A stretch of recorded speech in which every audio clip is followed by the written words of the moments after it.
hoje, muito honrosamente, nós estamos recebendo aqui para palestrar o Dr. Celso Belmiro. E como debatedor, Dr. André Gomes Neto. E o nosso Marcondes, nosso vice-presidente aqui do nosso fórum. Olha, é redundância e eu sou suspeito, absolutamente suspeito, para falar dos nossos, do nosso palestrante de hoje, do nosso debatedor. Por quê? Porque são amigos de longa data.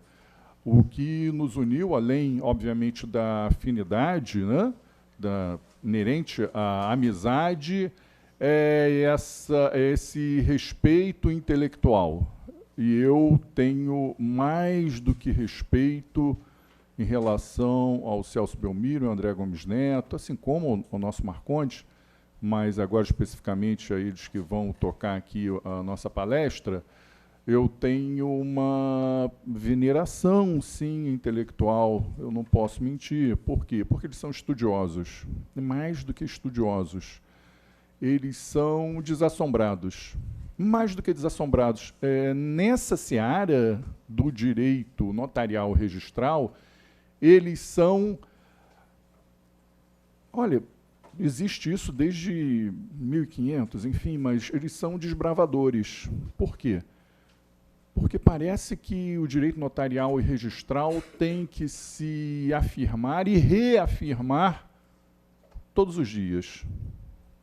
Nós agora tivemos uma inovação no Código de Processo Civil referente à possibilidade do protesto de decisões, lato sensu, né? Decisões, sentenças.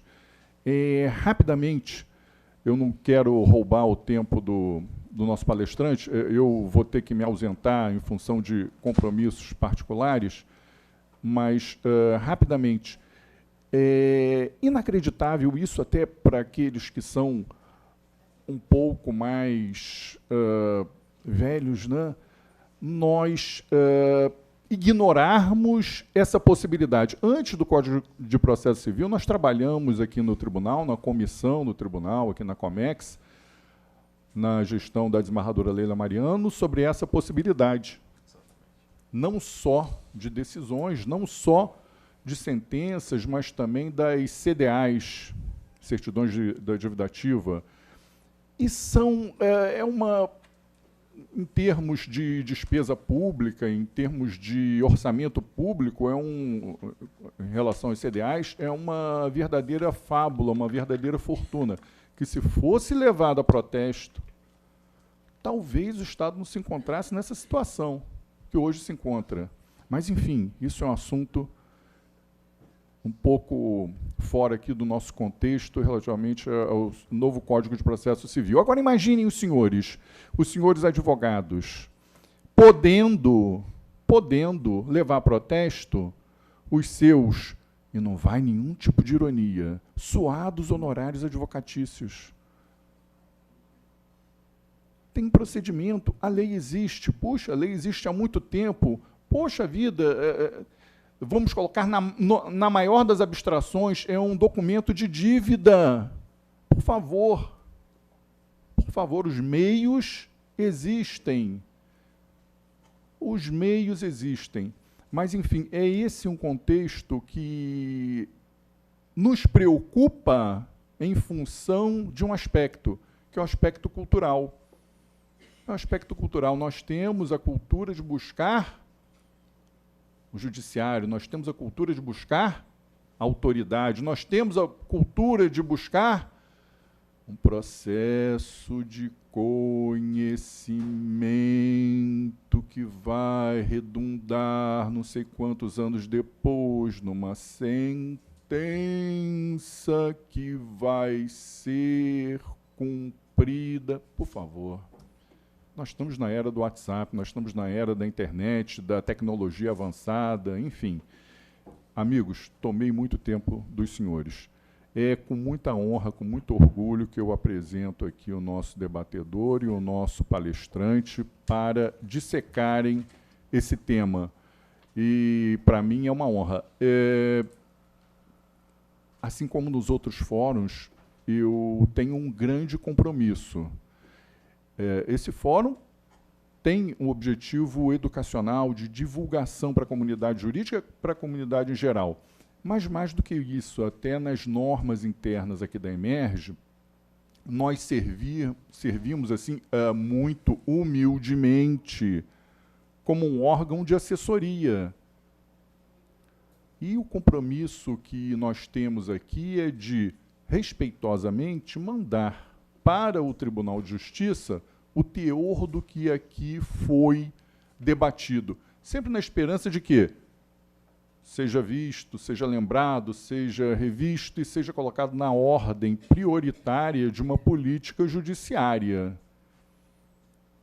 Gente, falei demais. Eu passo a palavra aqui ao nosso eminente palestrante. E já deselegantemente, eu vou pedir licença para me retirar, porque eu tenho um compromisso de ordem pessoal, estava conversando com os nossos amigos queridos e, enfim, não vou poder ficar.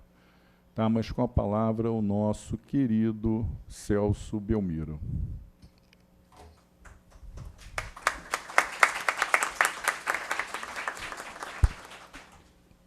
Muito bom dia a todos. Antes da gente começar especificamente no tema que nos trouxe aqui, eu gostaria de dizer que é uma honra muito grande poder, mais uma vez, estar aqui nessa casa. E uma honra por 3 motivos, na verdade, porque a Emerge foi que abriu as portas para que eu realmente me envolvesse com o direito. Fiz 5 anos de faculdade de UERJ, assim que terminei a faculdade da UERJ, entrei na Emerge como aluno. E aí foram 3 anos, né? Mais tempo que leva uma pós-graduação normal, um mestrado, um doutorado. 3 anos que eu fiquei aqui nessa casa como aluno e depois eu voltei por diversas vezes como professor da disciplina de Direito Processual Civil. Então eu tenho um carinho enorme por esta casa e sempre que venho aqui com muito prazer, com muito orgulho que eu retorno. O segundo motivo de prazer, de honra para mim, é estar neste fórum especificamente, que é o Fórum de Direito Notarial e Registral. Porque hoje, especificamente, faz 15 anos que eu abracei essa profissão. No dia 16 de junho de 2001, guardei essa informação para compartilhar com todos. Dia 16 de junho de 2001, assumia o serviço do primeiro ofício de Nova Iguaçu. De lá para cá, já fiz outros concursos e já estou há mais de 10 anos em São Gonçalo. E também um prazer poder compartilhar da mesa com nosso querido amigo, desembargador Fernando Chagas, que vai nos deixar, né, infelizmente, porque tem seus compromissos, mas era necessário que eu fizesse essa sessão de bajulação. Não vou dessa para uma melhor, justa. Por favor. Eu acho, né, espero que, né, na realidade, eu sou muito informal, eu tenho que acompanhar meu filho ao médico e não posso deixar de ir. Desculpa. Então, querido, te agradeço imensamente pelo convite, por estar aqui, mesmo com os problemas que você está enfrentando, vai ter que, por conta dele, se ausentar. Te agradeço o convite. Tá? E vamos... Muito obrigado. Eu vou... rudemente, né? Vocês devem estar me execrando. Sem boneco voodoo, pelo amor de Deus.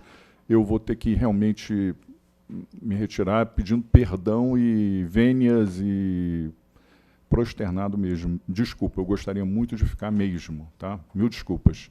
E tenham aí uma excelente palestra, estão em excelentes mãos. E eu, preposterando, né, mudando tudo, eu já vou passar às mãos do Celso Belmiro certificado, né, aqui da Emerge, uma homenagem, né, singela, mas com certeza para a gente muito importante, aqui da palestra dele. Tá bom, a gente já não está terminada a palestra. Encerrado, então, obrigado por vocês terem vindo. É porque eu vou ter que me ausentar.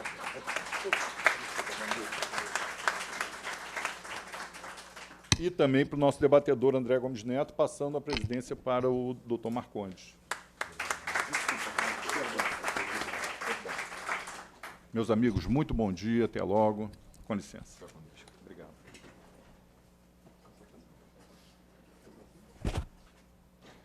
Belmiro. Belmiro, André e Marcondes, por favor, não me processem. De jeito algum.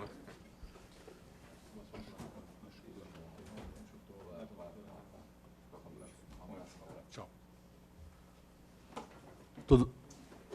Belmiro, por favor.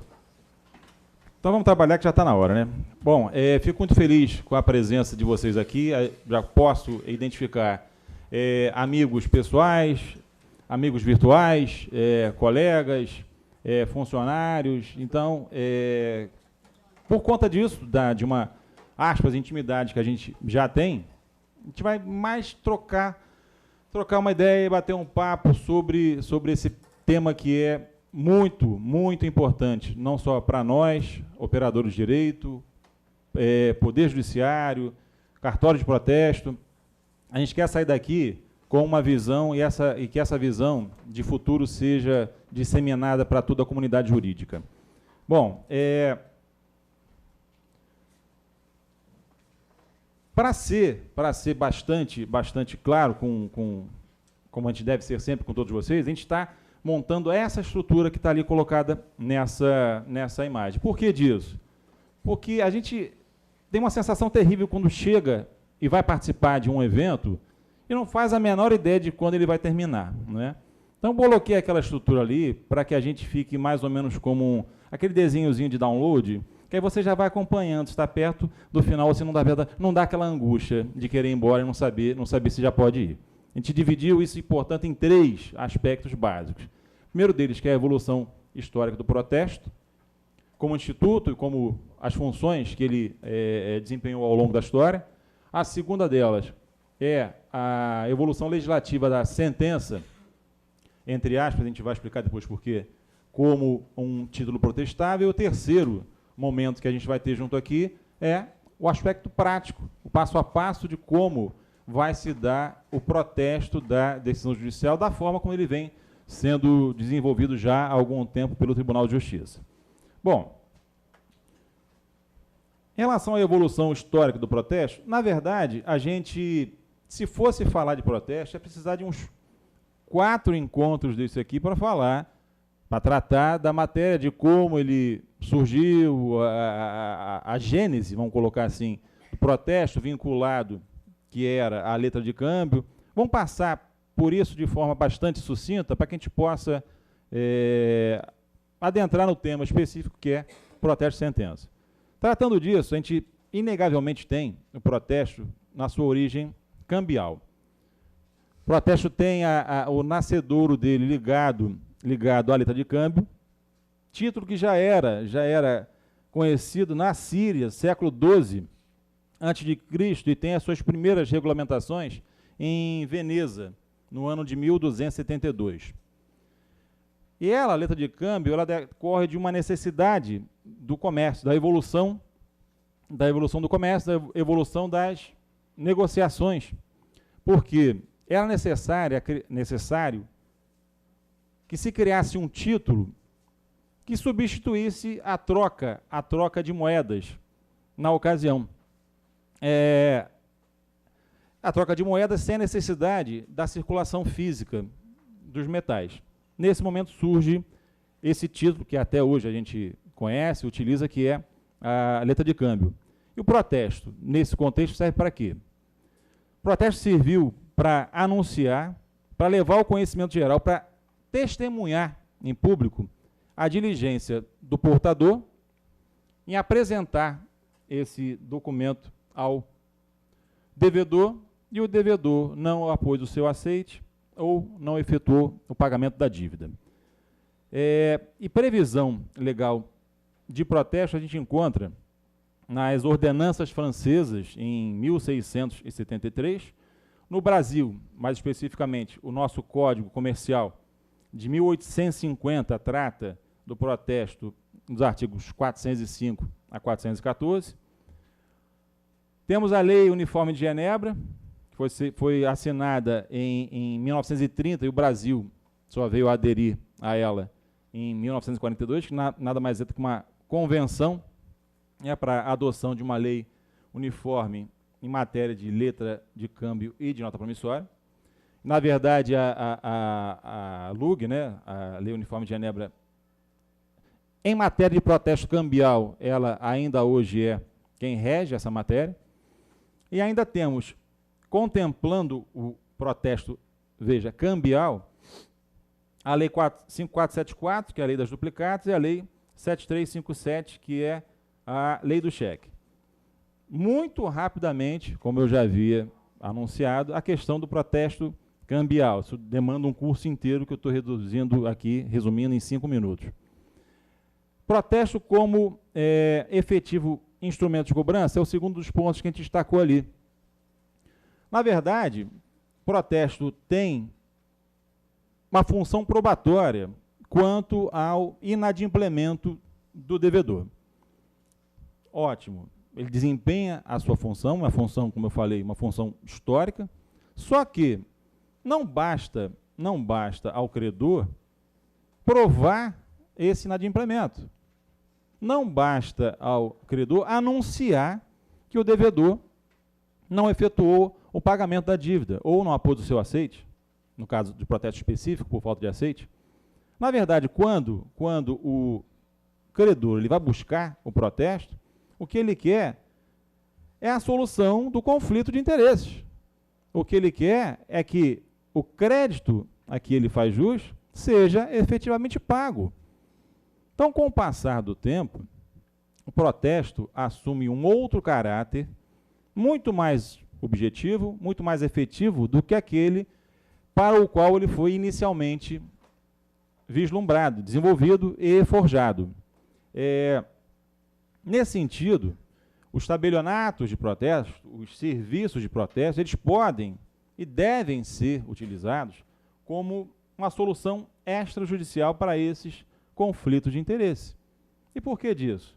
Porque a gente vai desenvolver isso mais adiante, mas a gente tem, no serviço desempenhado pelo tabelionato de protesto, a gente tem celeridade. Grande parte dos títulos apresentados a protesto, eles são quitados dentro do tríduo legal, né? Os 3 dias a que faz referência à lei 9492 de 97. A gente tem, na utilização do protesto, menos custos, comparativamente com um processo de execução, o que demanda de encargos financeiros, a utilização do protesto é infinitamente inferior. E a gente tem também a segurança jurídica, ou seja, no ato, na lavratura de um protesto, a gente tem um profissional do direito habilitado, nomeado através de concurso público, dotado de fé pública, para que aquela situação de inadimplência esteja configurada. E aí, já numa comparação com outras soluções heterodoxas que a gente vê no mercado, onde nada disso é garantido ao devedor, nada disso é garantido ao consumidor, que tem o seu nome, né, sujo, sem que lhe seja dada qualquer oportunidade. Muito bem. E reparem, o protesto stricto sensu, ele é apenas uma das possíveis soluções quando se vai levar um título a apontamento. Na verdade, o protesto é a pior das soluções, né? O final disso tudo é o que não se quer.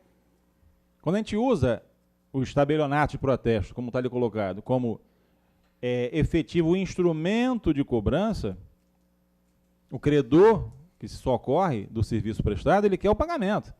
E o pagamento é uma das possibilidades. É a possibilidade que se busca, inclusive. Pode haver o pagamento, pode haver o aceite, né?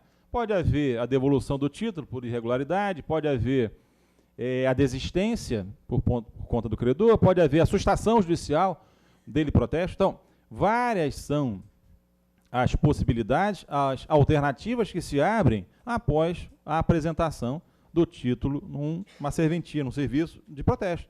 O protesto stricto sensu é o último deles, ou seja, nada deu certo, então não houve pagamento, então a gente tem o protesto. A gente não pode reduzir esse raciocínio a simplesmente ver o serviço de protesto como algo ou alguma estrutura que se destine tão somente ao protesto.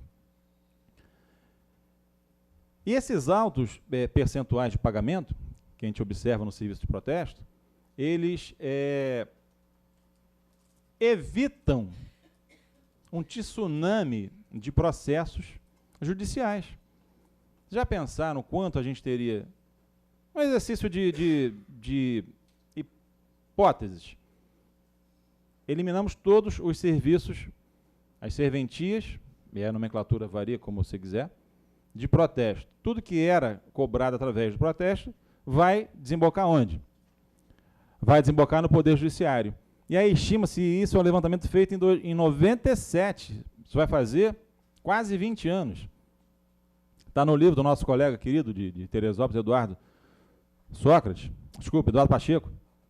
200 mil execuções por mês a mais a gente teria tramitando no Poder Judiciário se simplesmente se resolvesse eliminar o serviço que é prestado pelo tabelionato de protesto. Então, a gente está diante de um serviço que é de interesse público e que tem uma finalidade precípua, fundamental, dentro da estrutura de cobrança, que é desafogar o Poder Judiciário.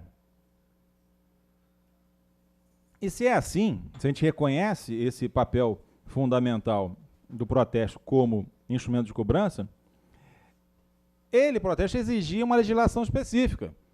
Não bastava simplesmente a gente utilizar a LUG, não bastava a gente simplesmente se valer do protesto cambial, previsto na LUG e de forma esparsa na lei de duplicatas e na lei do cheque. Era necessário um regramento específico. Era necessário aproveitar-se uma onda de edição de normas legislativas que visavam exatamente a simplificação de procedimentos, o acesso à justiça, a efetividade.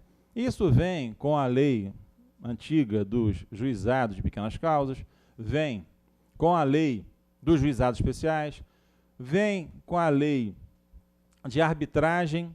Estou pegando uma sequência cronológica, né? Nesse contexto surge a lei 9492, de 97, que é quem regula hoje o protesto. Podemos citar também, dentro desse mesmo espírito de desburocratização e acesso à justiça e desafogo do Poder Judiciário, questão das retificações administrativas, a questão da solução extrajudicial para os contratos de alienação fiduciária não quitados, a Lei 11.441, que passou a permitir divórcio, inventários, atendidos, claro, determinadas condições, que fossem feitos em cartório de notas. Dentro desse contexto surge a Lei 9492 de 97, que busca definir o que é protesto. Como é que ela faz? Protesto é o ato formal e solene pelo qual se prova a inadimplência e o descumprimento de obrigação originada em títulos e outros documentos de dívida. Não vamos aqui também entrar na questão de ser esse conceito perfeito ou não.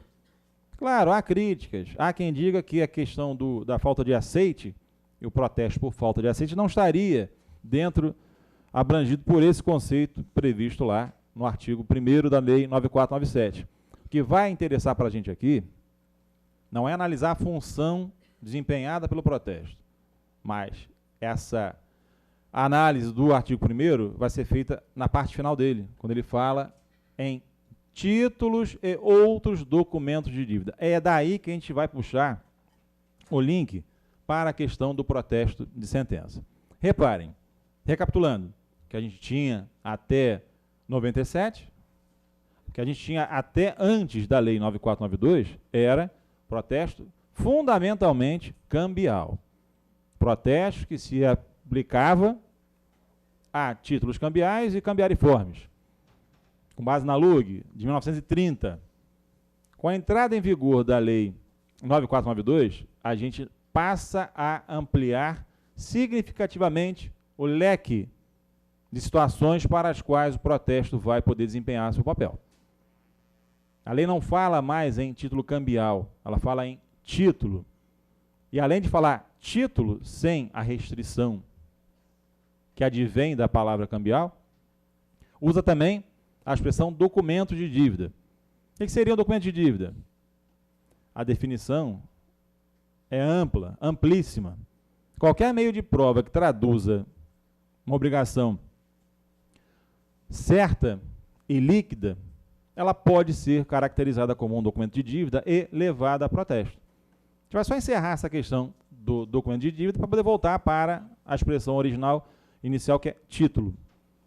Então, a gente tem diversas situações de documentos de dívida que podem ser levados a protesto. Vou citar apenas duas. Um contrato que veicule nele uma obrigação, e esse contrato ele tem a assinatura de apenas uma testemunha. Se ele tivesse a assinatura de duas testemunhas, ele seria um título executivo. E sendo o título executivo extrajudicial, né? Sendo o título executivo, ele iria para protesto na qualificação de título. Tem uma assinatura só, não atendia àqueles requisitos. Eu posso protestar aquele documento de dívida. Faturas de concessionárias de água e esgoto, concessionárias de fornecimento de energia elétrica, podem ser caracterizados como documentos de dívida. Mas o que vai importar para a gente é a primeira noção ali, que é títulos. Ou seja, a gente está trabalhando com a situação em que título é documento protestável. Títulos, e aí dentro dessa noção de título executivo.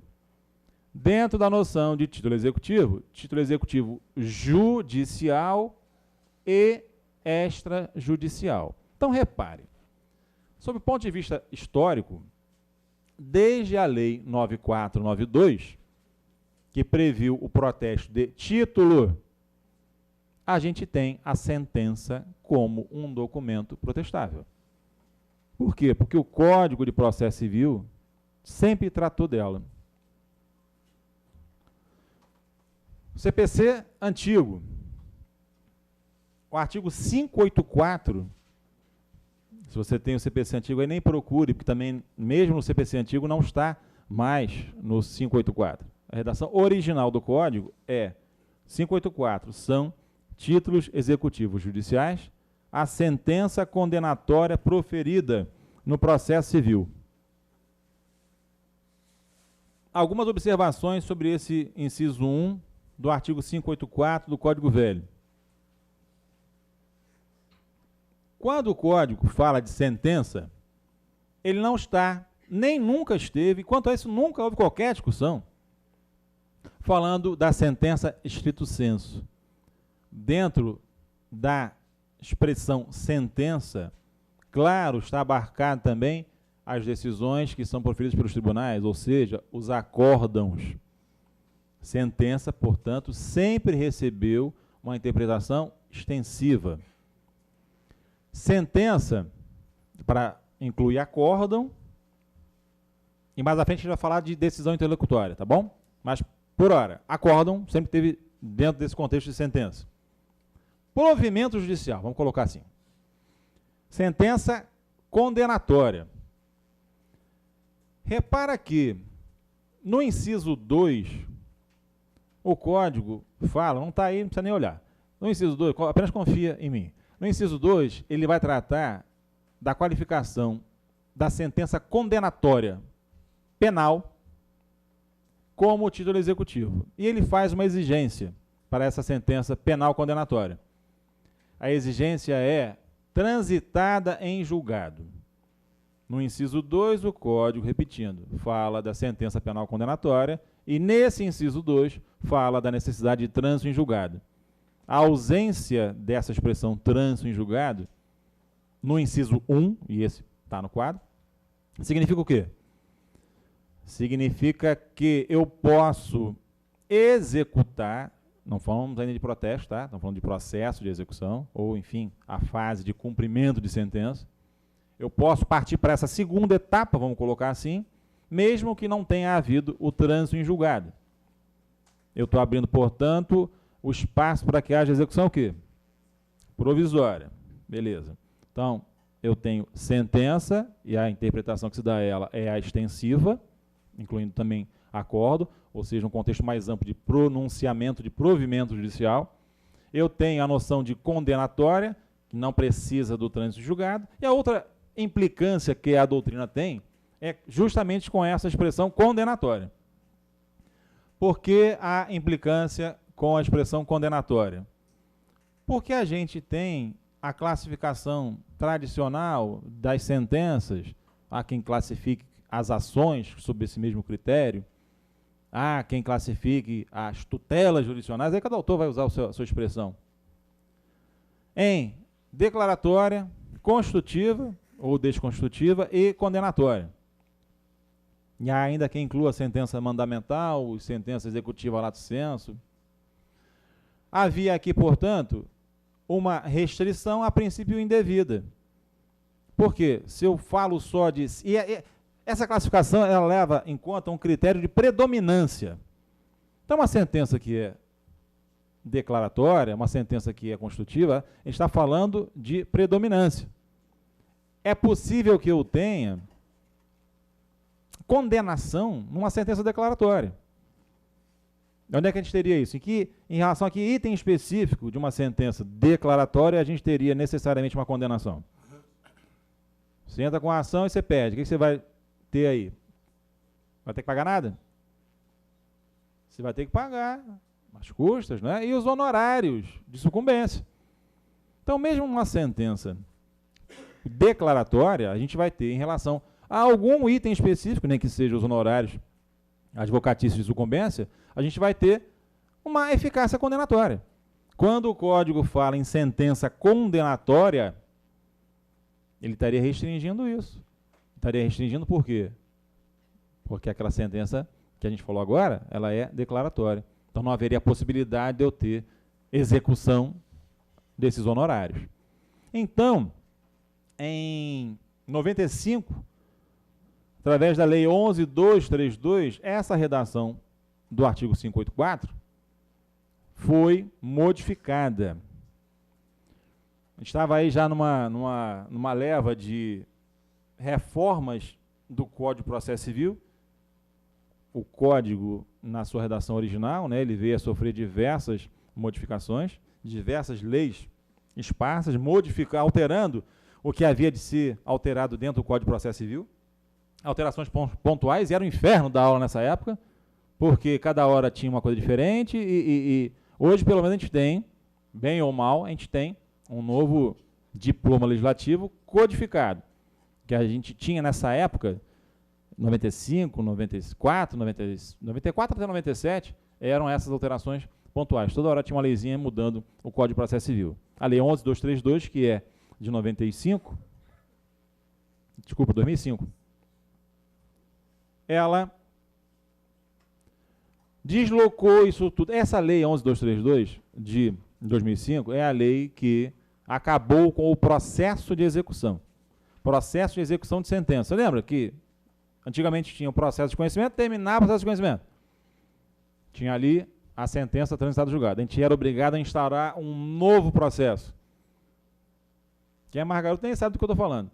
Mas era um novo processo, uma nova citação, um novo tudo. E para quê? Apenas para efetivar aquilo que foi reconhecido no processo anterior. O que era uma loucura. Você tinha a instauração de uma nova relação jurídica apenas para cumprir, para fazer cumprir o que tinha sido reconhecido no anterior. A Lei 11.232, de 2005, ela acaba com essa dicotomia entre processo de conhecimento e processo de execução. Pega isso tudo que antes acontecia no processo de execução e transforma numa nova fase daquela relação jurídica. Então a gente passa a ter a fase de conhecimento e em seguida a fase de cumprimento de sentença. Tudo dentro de uma mesma relação jurídica, tudo dentro de um mesmo, vamos colocar assim, processão.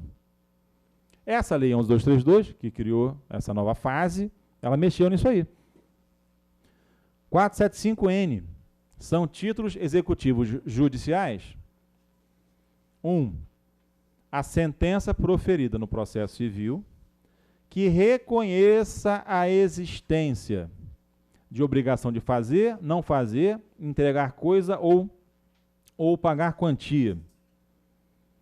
Repara, a gente abandona o conceito, a noção de sentença condenatória.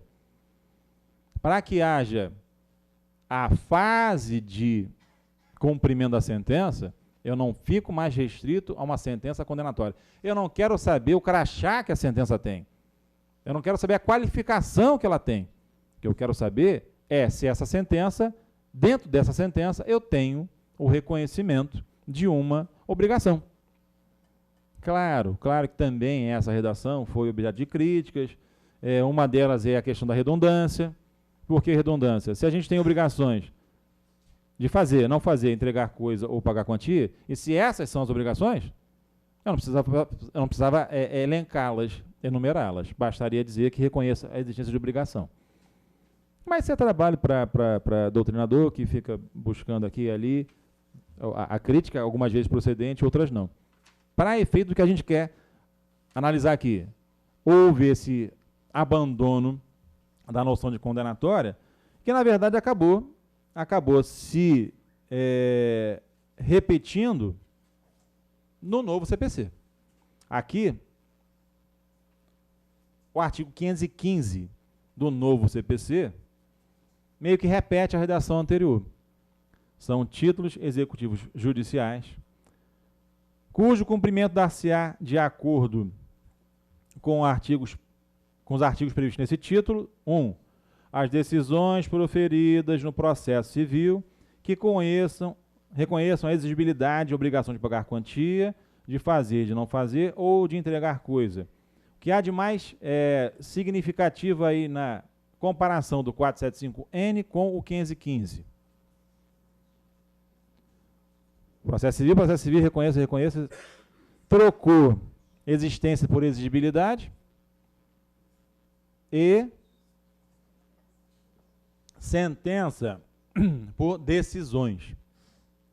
Na verdade, coloca num contexto mais claro, não é? Abandona a explicação que a gente tem que fazer em relação à sentença, não é? E passa a adotar uma terminologia mais adequada. Ou seja, eu vou ter a possibilidade de uma fase de cumprimento de sentença se eu tiver um provimento judicial, e não há nada mais amplo do que provimento. Dentro do provimento eu tenho sentença, acórdão, decisão interlocutória, que reconheça, ou seja, que ali dentro dele tem uma obrigação de fazer, não fazer, pagar quantia ou entregar coisa. Essa é a redação que a gente tem hoje. Muito bem. Voltando à questão que nos fez chegar aqui. Desde que o mundo é mundo, portanto, a gente tem a possibilidade de protesto de sentença, protesto de decisão judicial. Ou melhor, desde que o mundo é mundo, a partir de 97, a partir da entrada em vigor da Lei 9492. Muito bem. Criado o ambiente propício ao desenvolvimento, à implementação do protesto de sentença, a gente tem que levar em consideração dados estatísticos em relação à questão do processo de execução. E esses dados estatísticos são os mais alarmantes possíveis. A gente tem, no Rio de Janeiro, cerca de 6.500.000 processos de execução em curso. E, na verdade, a gente tem esse número alarmante porque a execução não é levada a sério. O processo de conhecimento, eu consigo vislumbrar as etapas dele, né? Etapa ordinatória, instrutória, decisória, está tudo bonitinho, está lá o diagrama em blocos, ele funciona. Demora um pouquinho mais, demora um pouquinho menos, e cada vez demora menos, porque o nosso Tribunal de Justiça o mais eficiente no país. Isso a gente busca em qualquer estatística do CNJ que vai aparecer o Tribunal do Rio de Janeiro ostentando essa classificação. está tudo bonitinho. O processo de execução, não. O processo de execução a gente sabe quando começa. A gente não tem a menor ideia de quando ele vai terminar. Os processos de execução, desses 6 milhões e 500 mil em curso, 3 milhões e 500 mil estão no limbo. Ou seja, não há uma solução imediata para eles, não há uma solução de médio prazo para eles, não há indicação de bens do devedor, os processos estão lá entulhando as estantes das varas judiciais. Além de entulhando as varas, as estantes das varas, as estatísticas, porque é um processo pendente. E processo pendente sem que se faça alguma coisa com ele, dá a ideia de quê? De preguiça, de desídia, não é? Então, na verdade, a gente tem que buscar uma solução para isso. O Poder Judiciário não pode conviver com esse acervo absurdo de processos de execução. E reparem, eles não se extinguem e a cada momento novos vão surgindo. Novos processos de execução, ou, enfim, fases de cumprimento de sentença vão surgindo porque novas sentenças são proferidas a todo momento. Então a gente tem um gargalo na prestação jurisdicional terrível. Isso já foi identificado. E foi identificado já na gestão anterior da presidência desse tribunal.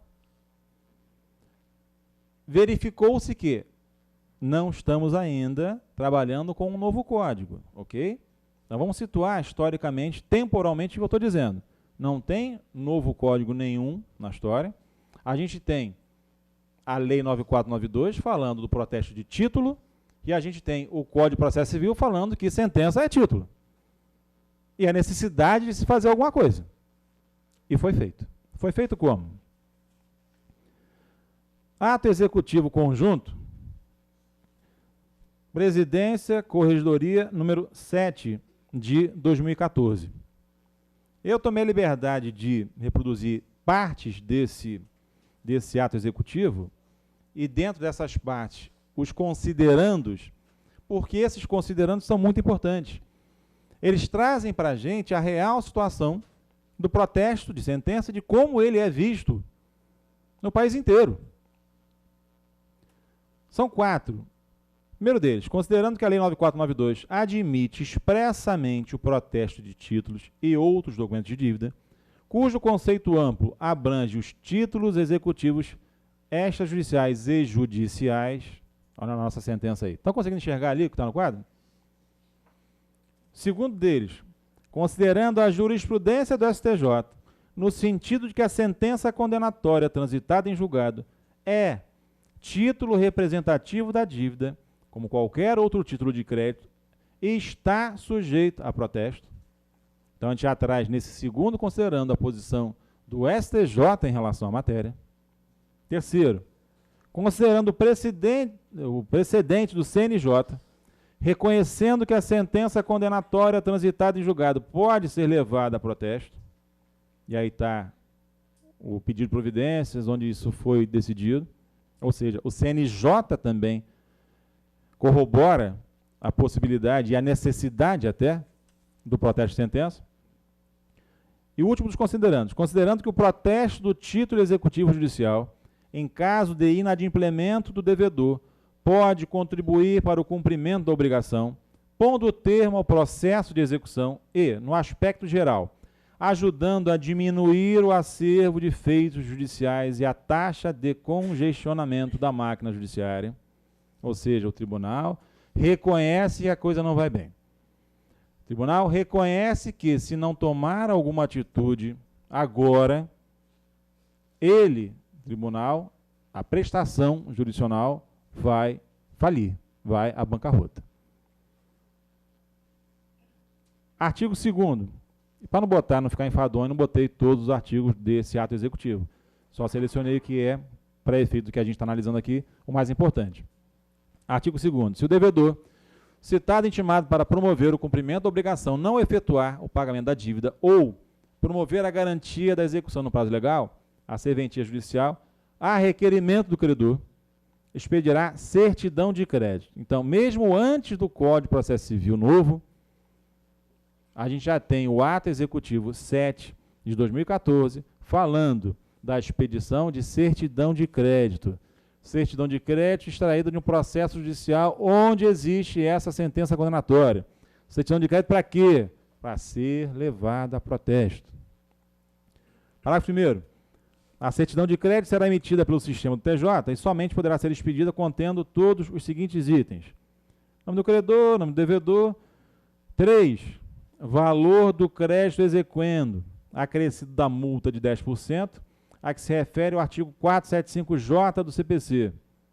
475J na versão velha, e aí é bom até a menção ao 475J, que a gente consegue chegar naquela análise temporal, né, de que diploma processual a gente está falando.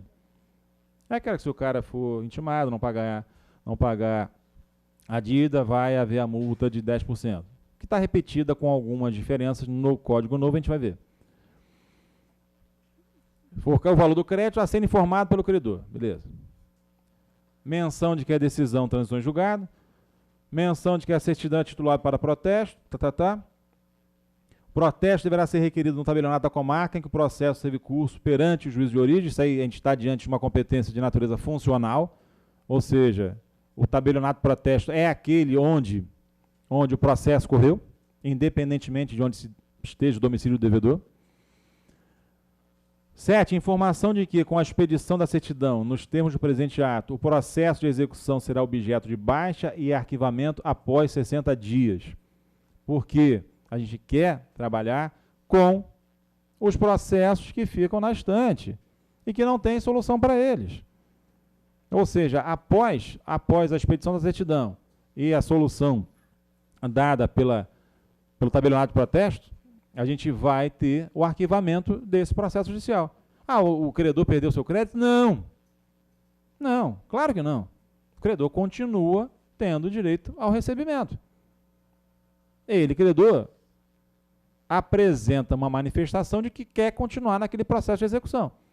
E apresenta uma manifestação, de preferência acompanhada de indicação de bem do devedor, de preferência com a forma pela qual ele quer que aquele processo de execução continue. Se nada for feito, o processo ele é arquivado. Parágrafo 2º. Protesto do título definitivo será feito por iniciativa e responsabilidade do credor. E aí, no parágrafo 3º, a gente observa a parceria do Tribunal de Justiça e o incentivo dado pelo Tribunal de Justiça a essa solução. Que incentivo é esse? Ele, tribunal, abre mão das custas que são devidas. Parágrafo 3º. A certidão de crédito expedida nos termos desse artigo, com a finalidade específica de se promover o seu protesto e o arquivamento do processo de execução, será isenta da cobrança de custas judiciais. Muito bem. Não bastasse a simples edição desse ato executivo, que por si só já dá publicidade ao que foi implementado, a presidente do tribunal, desembargadora Leila Mariano, ela fez expedir um aviso, ou seja, eu tenho o ato executivo e um aviso 83, está aí na telinha, direcionado aos magistrados. Considerando que o protesto do título, em caso de inadimplemento, pode contribuir para o efetivo e imediato cumprimento, pondo termo ao processo de execução e no aspecto geral, possibilitando diminuição da acerba, avisa aos senhores magistrados que é recomendável a intimação da parte credora nos processos de execução regidos pelo Código, para se manifestar no prazo de 5 dias quanto ao interesse de adotar o procedimento de protesto do título judicial definitivo definido no ato executivo 7 de 2014. Ou seja, eu crio o ambiente propício ao protesto de sentença com o ato executivo 7. E eu, através de um aviso, eu recomendo aos magistrados para que eles, magistrados, cutuquem o advogado do credor. Não pode ser feito de ofício. Lembra, o tempo inteiro, o protesto de sentença, ele foi aqui tratado como um ato que depende de requerimento do credor. Mas eu, magistrado, se eu quero dar efetividade ao que eu decidi, eu cutuco o advogado do credor. E aí, tem a possibilidade do protesto judicial. Vamos ou não vamos? É a isso que esse aviso se destina. Isso teve uma repercussão muito grande. Veja, estamos no final de 2014, outubro de 2014. Isso aconteceu há menos de 2 anos, 1 ano e meio, mais ou menos atrás. E essa repercussão se deu, inclusive, na grande mídia. Jornal Globo, coluna Defesa do Consumidor, ganhou na justiça e não levou a saída ao cartório. Tribunal de Justiça incentiva consumidor a protestar a título de empresas que não pagam indenizações. Jornal Globo, jornal O Povo. Aí eu vou de um extremo ao outro da leitura diária, né? TJ incentiva consumidor a protestar a título de empresas que não pagam indenizações. E aí já vai com a matéria, com a manchete jornalística, né? Não é propriamente indenização, mas enfim, a gente entende a dificuldade que o jornalista tem. O especialista afirma que a empresa que não paga, ao ser protestada, fica com o nome sujo. Isso traz uma grande consequência, que depois o André vai até tratar disso. Ou seja, empresas que, em hipótese nenhuma, podem conviver com o nome delas protestado. Jornal Valor Econômico, também lá da época. TJ cria certidão eletrônica para ser protestada. Desde terça-feira, os autores de ações de execução têm a possibilidade de emitir eletronicamente uma certidão com o valor do crédito que possuem para protestá-la em cartório extrajudicial. Com a medida, a Corte tenta reduzir a ocorrência de casos em que o autor ganha a ação, mas não recebe o valor ou o bem pretendido. Então, dentro ainda da vigência do Código anterior, a gente tem a possibilidade do protesto de sentença via 9492, que é a lei do protesto, via o artigo 475, falando que a sentença que reconhece a existência de obrigação é um título executivo, e ato executivo 7 de 2014. O ambiente já está todo criado, já estava todo criado. E ganhou um forte impulso com a entrada em vigor do novo Código de Processo Civil. Aquilo que era uma possibilidade, ainda havia resistência doutrinária, setores da doutrina, minoritários, por certo, com relação ao protesto de sentença. Com a entrada em vigor do novo Código de Processo Civil, essa resistência deixou de existir. Por quê? O que diz o novo Código de Processo Civil em relação especificamente a esse nosso tema? Artigo 517. A decisão judicial transitada em julgado poderá ser levada a protesto, nos termos da lei, depois de transcorrido o prazo para pagamento voluntário, previsto no artigo 523. Para efetivar o protesto, incumbe ao exequente apresentar certidão de teor da decisão. Parágrafo 2º. Certidão de teor da decisão deverá ser fornecida no prazo de 3 dias e indicará nome e qualificação do exequente, do executado, número do processo, valor da dívida e a data de decurso do prazo para pagamento voluntário. Beleza. No 517 eu tenho a possibilidade de protesto de decisões genericamente consideradas, desde que, está aí, transitadas em julgado. Protesto ele volta a aparecer no novo Código de Processo Civil na dívida alimentar. Artigo 528. No cumprimento de sentença que condene ao pagamento de prestação alimentícia ou de decisão interlocutória que fixe alimentos, o juiz, a requerimento do exequente, mandará intimar o executado pessoalmente para, em 3 dias, pagar o débito, provar que o fez ou justificar a impossibilidade de fazê-lo. O terceiro, se o executado não pagar, não é? Além de mandar protestar o pronunciamento judicial, na falta do problema, o juiz decretar-lhe a prisão pelo prazo de 1 a 3 meses. Veja, nessa comparação, entre 528, que fala da decisão alimentar, e o 517, que fala da decisão judicial como um todo, o que a gente tem aí de diferenças?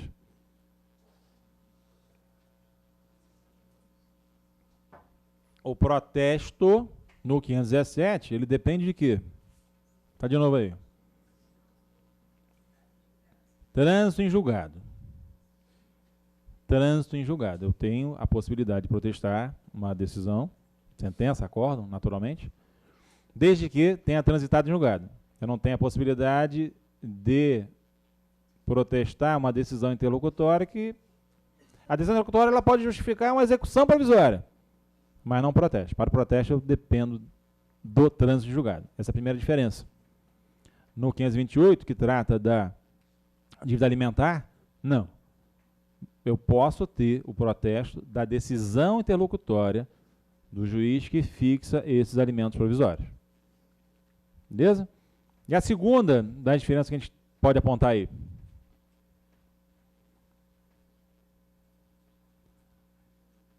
A regra geral do 517, ela depende de quê? Requerimento do credor. No 528, pode o juiz de ofício determinar esse protesto. Então, o que a gente observa dentro do novo Código de Processo Civil? O legislador fez uma aposta. O legislador, aquilo tudo que a gente vinha já desenvolvendo, especificamente até aqui no Rio de Janeiro, em relação ao protesto de sentença, através de ato executivo conjunto, através de aviso, tal, passou a constar expressamente do novo Código de Processo Civil. O legislador fez uma aposta. Eu acredito em vocês. Eu acredito no trabalho de vocês.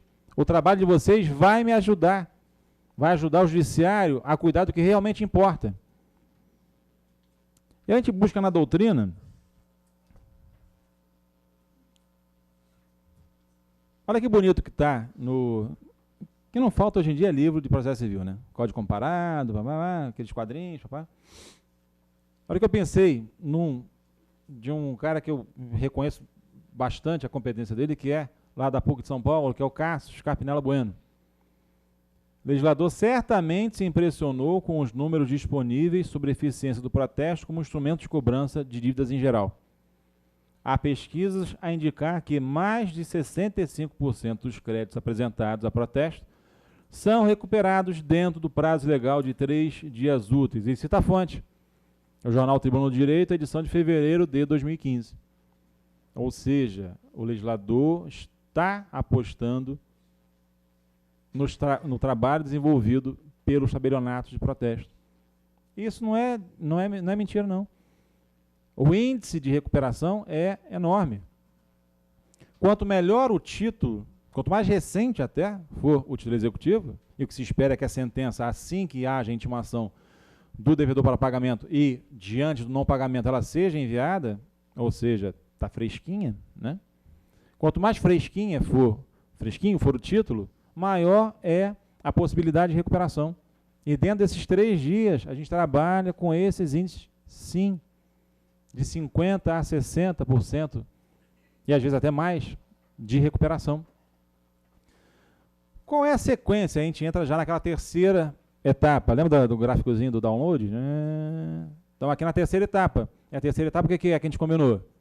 É o passo a passo. O que se vislumbra para que isso, de fato, seja implementado. Então, vamos tratar disso. Trânsito em julgado da sentença. Sentença aí já falamos no sentido amplo da coisa. Intimação para cumprimento do julgado em 15 dias. Isso está no artigo 523, lembra?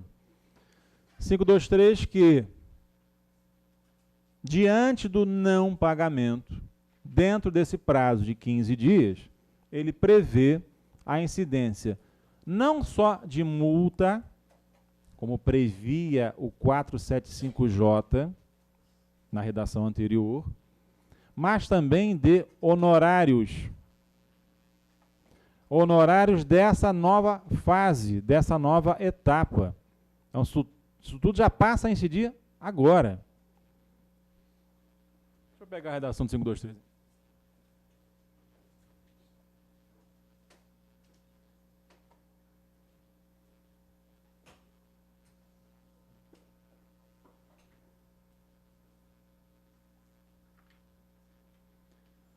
No caso de condenação em quantia certa ou já fixada em liquidação, o cumprimento definitivo da sentença far-se-á a requerimento do exequente, sendo executado, intimado para pagar o débito no prazo de 15 dias, acrescido de custos se houver. Parágrafo 1º. Não ocorrendo pagamento voluntário no prazo do caput, o débito será acrescido de multa de 10%, até aí novidade nenhuma, e também de honorários de advogado de 10%. Não vamos confundir esses honorários com aqueles que já foram devidos na fase anterior. A sentença, na fase anterior, digamos que seja uma sentença condenatória boba, condena o réu a pagar R$1.000 ao autor, mais multa de juros de 1% desde a citação e honorários de 10%. Beleza. Esse é o título. Não vamos confundir esses honorários previstos nessa fase de conhecimento com isso aqui. Ou seja, timou o devedor para pagar, não pagou em 15 dias. Multa de 10% e honorários. Outros honorários, novos honorários dessa nova fase. Então, tudo que é crédito, seja do autor da ação, agora credor, seja do advogado, já está configurado.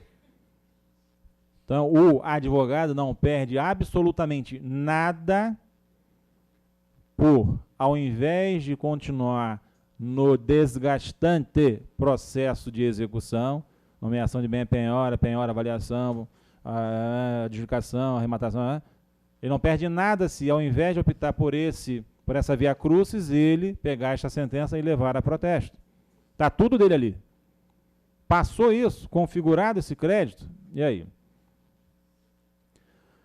E é isso que há de mais moderno no país.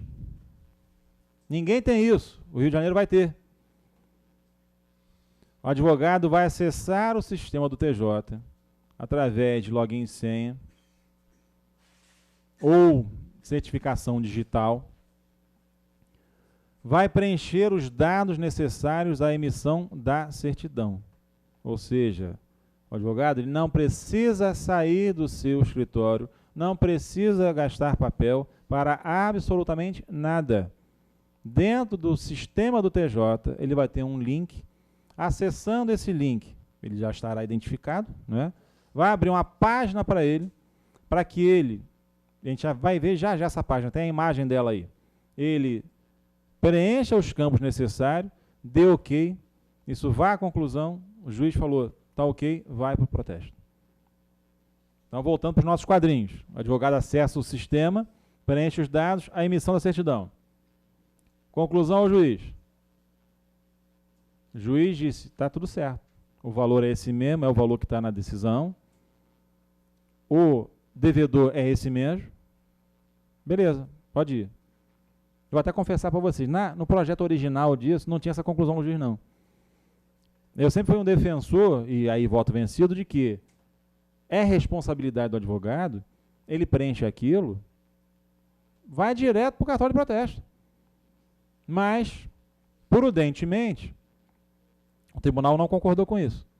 Fez essa nova etapa, onde há uma chancela do juiz para até evitar erros grosseiros, que acontece, para evitar problemas.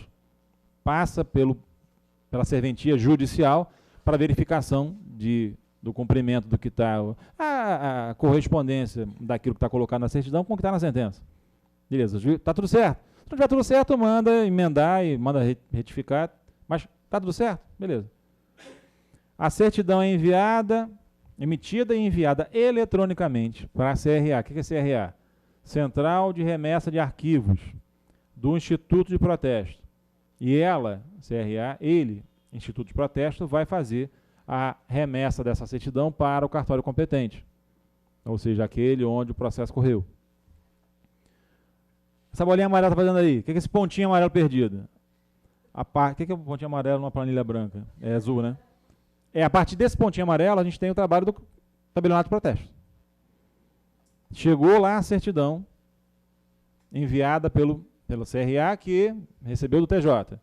Intimação do devedor para pagamento em 3 dias. Isso é o que está na lei, não dá nenhuma. Esse é o trabalho do tabelionato de protesto. Intimação do devedor para pagamento em 3 dias. O devedor pagou. O cartório dá a quitação a ele, devedor, e faz o repasse do valor ao juízo. Ou seja, o cartório pega o valor que o devedor pagou e faz um depósito à disposição do juízo, daquela vara. O juiz vai expedir o mandado de pagamento. Essa é a parte mais feliz do trabalho do advogado, não é isso? Espeça-se o mandado, né? Isso é mais animador do que um eu te amo, não é isso? Espeça-se o mandado é tudo que um advogado quer. Pois é. O eu te amo é mais corriqueiro, né? Espeças e mandado é que é. Mas agora vai ser tranquilo. Tudo eletrônico, isso aí vai ser. Prepare-se para um novo tempo na justiça. Tá? Verificou que está à disposição, que está depositado, expede o mandado de pagamento e aquele processo de execução, um abraço para ele. Cartório de protesto que intimou, devedor. Isso aumenta em muito a minha responsabilidade. Vou começar a gaguejar agora aqui. Esse é Edilson Chagas, nosso colega tabelião, vice-presidente do Instituto de Protesto. Devedor não pagou. Lavra-se o protesto e é feito o registro do nome do devedor em cadastros de inadimplência. O principal deles é o banco de dados mantidos pelo Instituto de Protesto, de acesso gratuito, amplo e restrito. Está no site do Instituto de Protesto. Além desse banco de dados do Instituto, também enviamos essa comunicação para as Serasas da vida, Serasa, SPC e por aí vai. Feito isso, é informado ao juízo que não houve o pagamento e o advogado, caso queira, ele vai prosseguir com esse processo de execução, seguindo ali as vias normais. Indicação de bem a penhora e aquilo a que eu me referi ainda há pouco como infelizmente, não é? Como uma via crucis. Então, transitou em julgado a sentença. Timou para o pagamento, não pagou. Advogado acessa o sistema do TJ. É o 4 quadradinho que tem aí. Vai acessar e vai aparecer o que para ele? Isso aí, ó. Isso que vocês não enxergam nada, não é mesmo? Pois é. Como não enxergam nada, eu dividi essa certidão. Vai aparecer na tela do seu computador isso aí. Certidão de crédito para protesto. Requerimento papapá. O que tem nisso aí, ó? Primeira metade dela. Processo tal, vara tal. Isso aí o sistema do tribunal já vai preencher. Sempre. Pode falar. Não. Precisa que quiser pergunta. Pergunta, pode perguntar o que quiser. Isso aí está em vias de implementação. Não falta muito, tá? Não falta bem pouco. Isso aí, a gente está tentando já desenvolver isso junto com presidência, com corregedoria, com informática do tribunal, já tem bastante tempo. E falta bem pouco. Não? Não. Tudo no amor.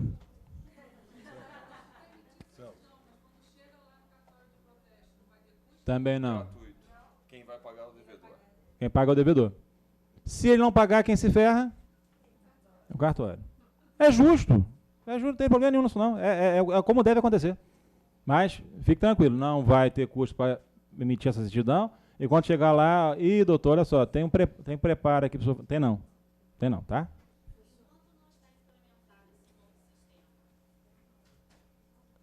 Não entendi. Também é gratuito. Você vai pegar a sentença ou vai expedir, vai requerer a expedição de certidão, a vara vai fazer, você vai ter um papel e você pega esse papel e leva no tabelionato. Mas também, em relação a custo, também é gratuito. A parte do gratuito não se altera. É um verdadeiro desentrave, porque quando o credor chega a esse ponto, já está exaurido, cansado e não quer investir mais nada. Você pega a certidão, até entrega para o cliente, mas ele guarda. Você sabe que vai lá no protesto, se a dívida é grande, as custas vão ser grandes também. Então, realmente, muito animador para o advogado e para os credores que não recebem. E o André já vai falar de onde a gente vai focar e por que a gente vai por que a gente está vislumbrando uma nova fase da prestação jurisdicional. Então tá lá, processo, o sistema vai preencher, vara ajuizar também, dados do credor. Aqui a gente vai trabalhar com aquele esquema de setinhas, né? Que você clica, aí aparecem quem são os personagens do processo, aí você vai e seleciona. A gente está num processo eletrônico. O nome dos personagens, né? Já está lá pré-cadastrado. Seleciona quem é, CPF, o endereço, depois dados do devedor. Mesmo esquema, setinhas, vai aparecer. Claro, estou falando da hipótese de ter mais de um, né? Credor ou mais de um devedor. Seleciona a setinha. A questão do endereço é muito importante. Por quê? Porque se eu tenho um devedor, esse devedor, em tese, é o réu. Por que em tese? Porque pode ter reconvenção, pode ter um monte de intercorrência no processo. Mas estou falando com a possibilidade de procedência do pedido, autor é o credor, réu é o devedor. Beleza. Então está lá já. O devedor já tem o endereço dele, não foi citado? Então está o endereço dele lá. Por que a gente está tentando colocar essa questão do endereço a ser preenchida pelo advogado? Porque o endereço correto é fundamental para que o protesto seja efetivado. Muitas vezes o processo demora. Claro, a gente quer que cada vez demore menos, mas demora. A gente tem que observar o contraditório para a defesa, tem que observar as fases processuais, então vai ter uma demorinha na história. E é possível que haja modificação do endereço nesse ínterim.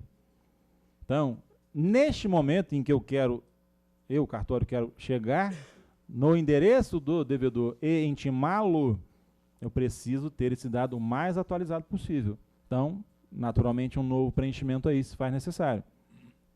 Parte de baixo, o valor da condenação, valor da multa, valor dos honorários, aqueles que eu falei ainda agora do artigo 523, né? E total geral da certidão. Isso tudo o advogado preenche e vai ser conferido depois. Dados adicionais do requerente. O nome do advogado também, esquema de setinha, porque você já está lá pré-cadastrado.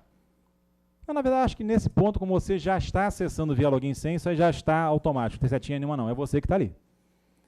CPF, endereço, e-mail, telefone móvel, fixo tudo para que, quanto mais a gente tiver uma relação de localização fácil, melhor as coisas vão fluir. E também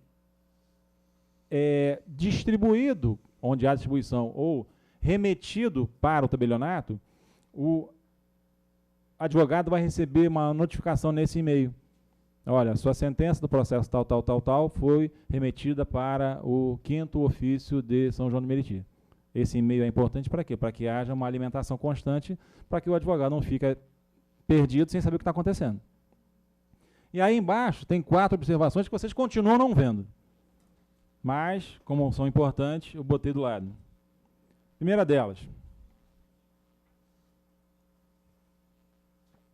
A certidão de crédito extraída de processo judicial com decisão transitada em julgado é título executivo judicial hábil para o protesto extrajudicial nos termos do artigo 517 da Lei 3.105, que é o nosso Código de Processo Civil, e a essa altura do dia vocês já estão carecas de saber, né?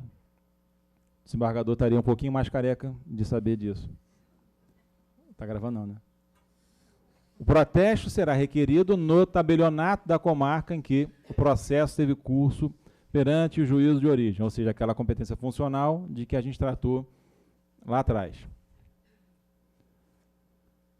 O valor a ser protestado deve observar estritamente o que for reconhecido na sentença, devendo incluir o valor principal, os juros, multa, honorários advocatícios da fase de conhecimento, exatamente conforme previsto na decisão, e a multa e os honorários a que se refere o artigo 523, parágrafo 3º.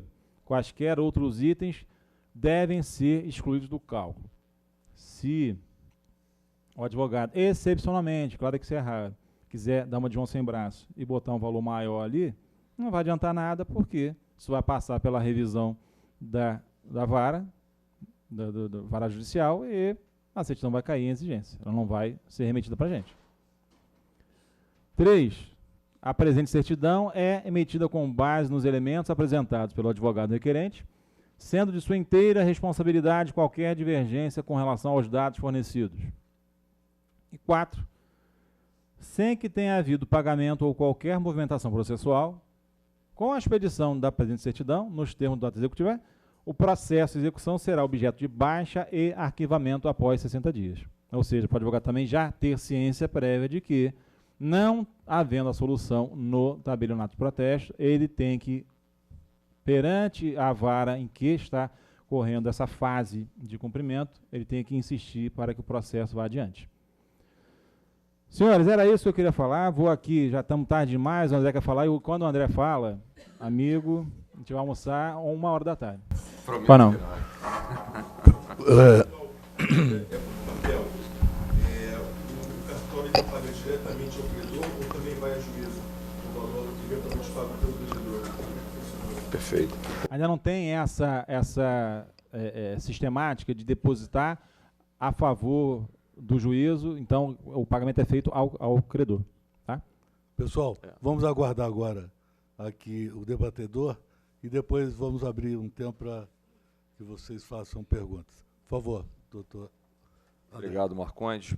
Brilhante exposição do meu colega e amigo Celso Belmiro, como sempre.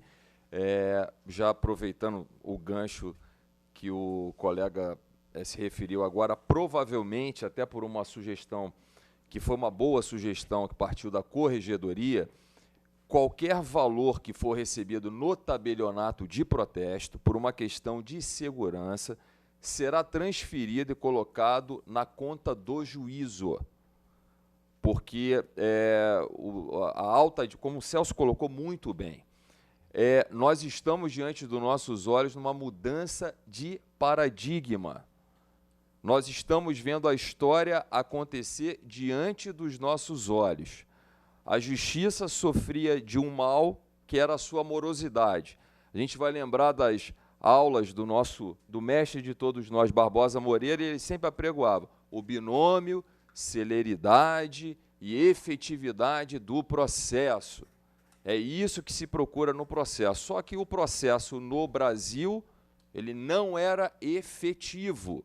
E é uma questão cultural. Quem deve, não paga. Simples assim. E vai utilizar todos os métodos para empurrar com a barriga o cumprimento voluntário da sua obrigação. Ponto. Isso é uma realidade que pode ser explicado pela sociologia, talvez até antropologia. Isso está mergulhado no inconsciente coletivo nosso.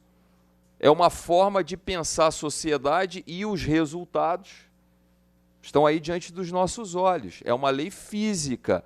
Não há consequência sem causa. E a causa foi diagnosticada, há uma aposta institucional altíssima, e aqui faço uma ressalva e um reconhecimento público que a alta administração do Tribunal de Justiça do Estado do Rio de Janeiro tem, já desde a época da gestão da desembargadora Leila Mariano e da corregedoria anterior também, tem dado uma grande demonstração de empenho e compromisso com o resultado e com a coisa pública. Então, a gente pode dizer, meus amigos, que, de certa forma, toda essa mudança legislativa, jurisprudencial que nós vimos no país, boa parte dessa experiência, que virou um case e que ensejou essa transformação legislativa, partiu do nosso tribunal. E aí faço uma pequena digressão quando o Celso falou muito bem da questão do título e documentos de dívida. Deem uma lida no artigo 975 da Consolidação Normativa Extrajudicial da nossa Corregedoria, que com uma exegese perfeita, interpretando esse artigo 1º, vai falar, olha, título é tudo que tem uma forma pré-definida em lei. Pode ser título cambial, uma nota promissória. Para ser nota promissória tem que ter 2 pontos. A lei vai elencar quais são os pré-requisitos. Para ser um título executivo tem que ter tais pré-requisitos. Então, título é um gênero. O que tem forma pré-definida em lei é título, e o que não tem é documento de dívida. É simples assim, mas se vocês forem ler, estados como São Paulo, por exemplo, é uma celeuma doutrinária, e eles saem do nada para chegar a lugar nenhum. E o nosso tribunal chegou. E só para fazer um parênteses, isso aqui é a questão cultural, o Celso citou, quer dizer, o ato executivo conjunto número 7 de 2014, cita num dos considerandos a posição do STJ, que teve como relator o ministro Humberto Gomes de Barros. Eu vou me permitir para ler só 2 parágrafozinhos, como que o STJ, que é um dos grandes gestores do sistema judiciário nacional, como colocou tão bem essa questão. Vai dizer, Sua Excelência, aspas, o protesto causa efeito negativo na vida do devedor recalcitrante. A publicidade específica que causa restrição ao crédito leva ao devedor a adimplir sua obrigação tão logo quanto possível para livrar-se da restrição creditícia. É inegável que essa finalidade do protesto de título judicial é em nada condenável, já que a grande pretensão das últimas reformas legislativas foi dar efetividade ao cumprimento das decisões judiciais, torna-o legítimo instrumento de amparo aos interesses do credor e, ao fim e a cabo, do próprio Estado. Quantos mais meios existirem para a satisfação das obrigações estampadas em títulos judiciais, maior será a obediência às ordens do Poder Judiciário. Hoje, o devedor condenado por sentença judicial transitado em julgado protela o quanto quer o moribundo processo de execução. Não sofre nada por isso e ainda ofere vantagem, fazendo do judiciário mero balcão de rolagem de dívidas. Fecha aspas. Meus amigos, essa é a dicção e a exegese perfeita do momento histórico que nós estamos vivendo. E aí faço um parênteses que eu acho que é fundamental, e nós hoje vivemos com a questão da estatística, né? Tudo é comandado pelas estatísticas. Vocês sabem que a própria Emerge sediou um encontro em 28 de junho de 2013, presidida pela nossa estimadíssima desembargadora Ana Maria Pereira de Oliveira, que é a presidente da Comissão Estadual dos Juizados Especiais e presidente do Fórum Permanente da Emerge, que estuda os juizados especiais no nosso Estado. E até o nosso tribunal veiculou naquela ocasião uma matéria estampada assim: demandas de massa desafiam o sistema dos juizados especiais do TJ do Rio de Janeiro. Diz, e foi dito nesse evento, o acervo de processos nos 149 juizados especiais do Estado corresponde atualmente a 53% de toda a demanda de ações no Judiciário Fluminense, que está em torno de 9 milhões. Dentre esses 9 milhões, nós estamos chegando na casa dos 6,5 milhões de processos. E nessa ocasião também, nesse encontro que foi muito produtivo aqui na Escola da Magistratura, concluiu-se que hoje no Juizado Especial mais de 90% das demandas são patrocinadas por advogado. Então, apesar de a lei conferir a possibilidade de, em causas até 20 salários mínimos, a parte interessada poder propor sua demanda sem assistência de um advogado, a realidade é 90% dos juizados especiais têm patrocínio de advogado. Mas o que isso traz de uma consequência prática? E aí nós estamos analisando esse momento histórico e talvez essa mudança substancial. Ao longo dos anos e décadas, no protesto extrajudicial, ele sempre teve, em média, um perfil de devedor. Uma pessoa física que geralmente não conseguia, às vezes, manter um índice de pagamento do que devia e acabava sendo, assim, uma espécie de frequentador contumaz do tabelionato de protesto. Meus amigos, pela primeira vez na história, esse devedor contumaz, vamos dizer assim, tem a chance de ser credor no tabelionato de protesto, de forma gratuita, ou seja, tanto na justiça quanto no tabelionato, e no que concerne a essas demandas de massa, esse, vamos chamar assim, credor pessoa física ou credor do varejo, ele vai poder levar a protesto a sua condenação por dano moral de R$ 3.500, R$ 4.000, R$ 5.000 contra um banco, contra uma tele da vida. Ele vai poder levar isso a custo zero e pela primeira vez ele vai ser credor e provavelmente pela primeira vez essas grandes empresas serão devedoras. Mas com um agravante. No que concerne a essas empresas, e notadamente os bancos, banco não pode ter um protesto tirado contra ele. Está no escopo de funcionamento do Banco Central do Brasil. O que eu quero dizer para vocês que com essa abordagem muda tudo nesse carteado de como a justiça se dá no nosso país. Aquela empresa que hoje rola o pagamento de uma dívida transitada em julgado vai ter que realinhar a sua metodologia de pagamentos. Porque em 24 horas, havendo o trânsito em julgado e uma vez cumprido tudo o que o Celso muito bem colocou, tirado o protesto, em 24 horas, eu acredito que qualquer uma dessas grandes empresas vai pagar o que deve e promover o cancelamento do seu protesto. Já conseguiram alcançar, numa justiça de massa como a gente vive, o que isso pode significar para o judiciário? Você acabou aquela história assim, ganhou, mas não levou, meu amigo.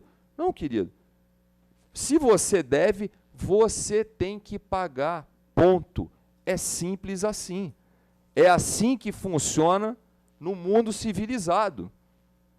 É assim que funciona no direito saxão, nos países de primeiro mundo, é assim. Querido, acabou essa história de dar, desculpe a expressão, barrigada. E isso, a conciliação e a mediação, que são institutos tão aclamados e com toda a justiça, o protesto passa a ser um instrumental para ir para a mesa de negociação. Essas partes hoje vão ter um instrumental para dizer o seguinte, tudo bem, olha, o meu direito é 5.000, vamos dizer assim, grosseiramente. Nós podemos compor alguma coisa assim, mas, olha, o senhor sabe que hoje eu conto com um instrumento público, extrajudicial, apesar de ser oficial, é extrajudicial, e fiscalizado desde o começo até o final pelo Poder Judiciário, através da Corregedoria Geral da Justiça.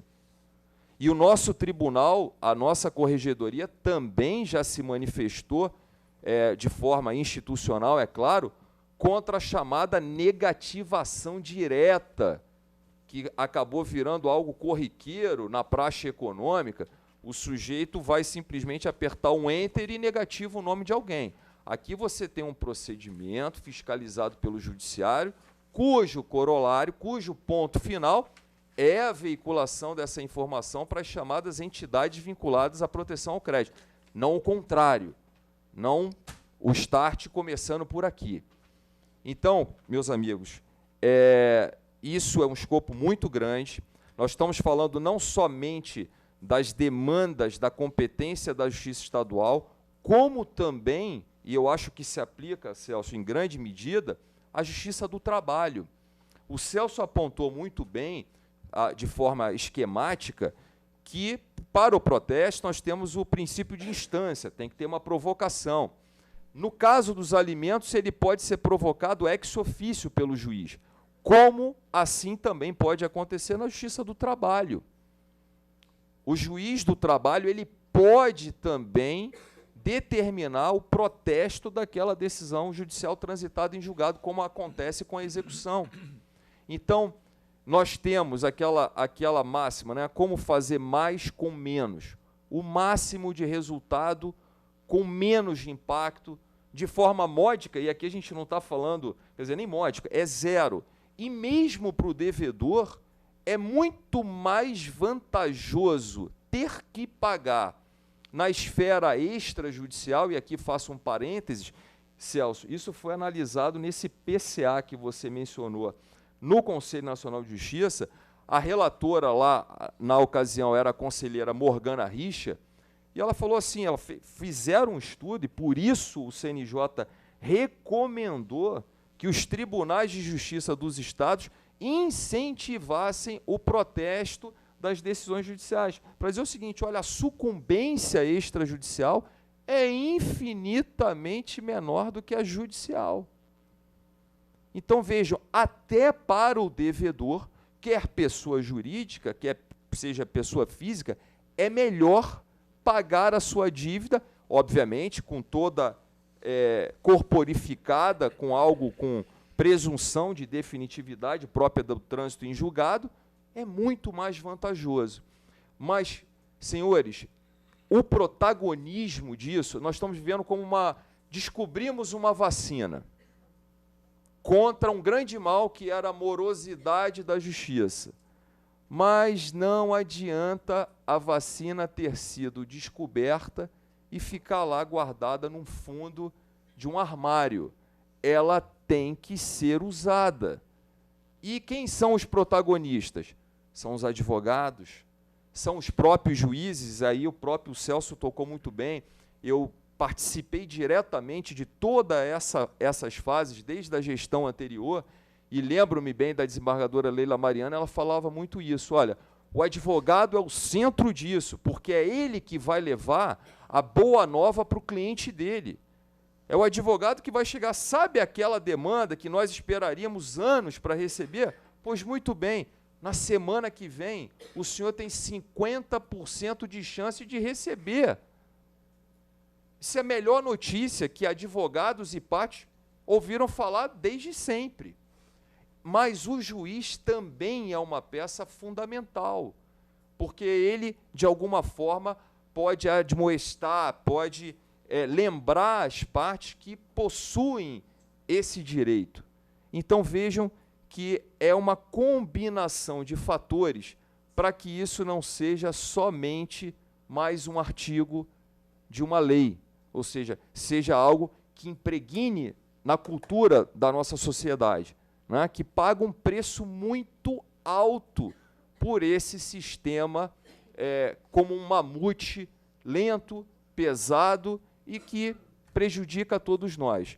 Então, é só para contextualizar, Celso, essa nova vertente e dizer que falta pouquíssimo, talvez nem mais do que um mês, para que vai sair um ato, provavelmente um novo ato conjunto da Presidência e da Corregedoria Geral da Justiça.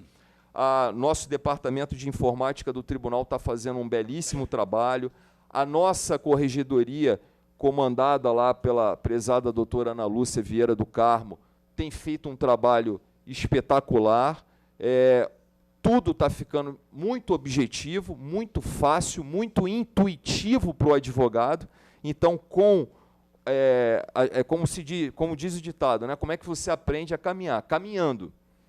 Então, com o decorrer da utilização desse novo sistema, eu acredito que nós vamos entrar numa nova fase, numa fase virtuosa mesmo da justiça, e os frutos, muito em breve, serão colhidos. Então, hoje o encontro foi dogmático, né? Foi conceitual, muito bem colocado pelo Celso, mas também eu acho que todos nós saímos daqui com essa boa nova de que muito em breve eu acho que nós vamos ter um alívio substancial no nosso acervo judiciário, como nunca tivemos. Então, é só essa pequena intervenção. Muito obrigado.